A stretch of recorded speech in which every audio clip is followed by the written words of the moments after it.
দিনাজপুরের চিরিরবন্দর উপজেলার আন্ধারমোহা এলাকার বাসিন্দা ও কিডনি রোগে আক্রান্ত আব্দুর রহমান নাহিদ তার পৈতৃক জমি জবরদখলের চেষ্টা, হামলা, গৃহ অবরোধ এবং প্রাণনাশের হুমকির অভিযোগ তুলে সংবাদ সম্মেলন করেছেন।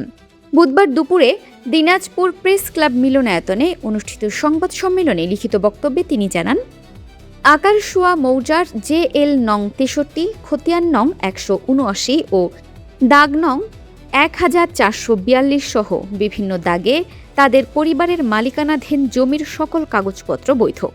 তিনি দাবি করেন, তার দাদা আতিকুর রহমান 1976 সালে সরকারের কাছ থেকে বন্দোবস্ত পাওয়া জমিসহ বিভিন্ন সময়ে একাধিক দলিলের মাধ্যমে জমি ক্রয় করেন এবং দীর্ঘ প্রায় ৪৫ বছর ধরে পরিবারটি শান্তিপূর্ণভাবে ভোগ দখলে রয়েছে। বর্তমানে জমি সংক্রান্ত একটি মামলা উচ্চ আদালতে বিচারাধীন রয়েছে বলেও তিনি উল্লেখ করেন। সংবাদ সম্মেলনে আব্দুর রহমান নাহিদ অভিযোগ করেন, গত ৮ জুন সকাল ১১টার দিকে নূর ইসলাম, আফজাল হোসেন, ইউসুফ আলী সহ ৫০ থেকে ৬০ জনের একটি দল লাঠি, সোঁটা, রড ও ধারালো অস্ত্র নিয়ে তাদের জমিতে প্রবেশ করে জবরদখলের চেষ্টা চালায়। বাধা দিতে গেলে তাকে, তার মা নাজমা বেগম ও চাচাকে মারধর করা হয়। এ সময় ফসল, নেপিয়ার ঘাস, কলা গাছ, মাছ ও ফলজ গাছ নষ্ট করে প্রায় ৩ লাখ টাকার ক্ষয়ক্ষতি করা হয়েছে বলে তিনি দাবি করেন। হামলায় আহতরা হাসপাতালে চিকিৎসাও নিয়েছেন বলে জানান। তিনি আরও অভিযোগ করেন, ঘটনার পর থানায় অভিযোগ দেওয়া হলেও কোনো কার্যকর ব্যবস্থা গ্রহণ করা হয়নি। এরই ধারাবাহিকতায় গত ১৬ জুন দুপুরে অভিযুক্তরা পুনরায় তাদের বাড়ির গেট বন্ধ করে অবরুদ্ধ করে রাখে এবং কয়েক একর জমিতে জোরপূর্বক হাল চাষ চালায়। এ সময় মামলা করলে লাশ গুম করে ফেলার হুমকিও দেওয়া হয়েছে বলে সংবাদ সম্মেলনে অভিযোগ করেন তিনি।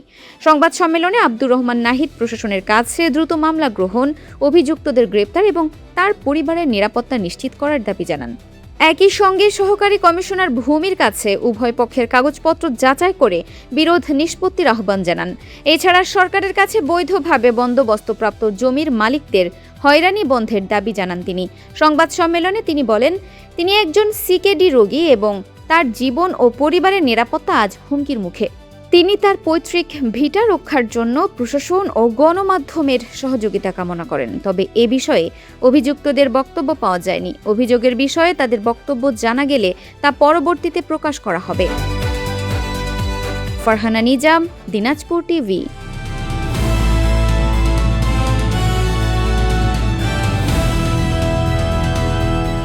দিনাজপুর টিভি, মানুষের জীবনের কথা বলে।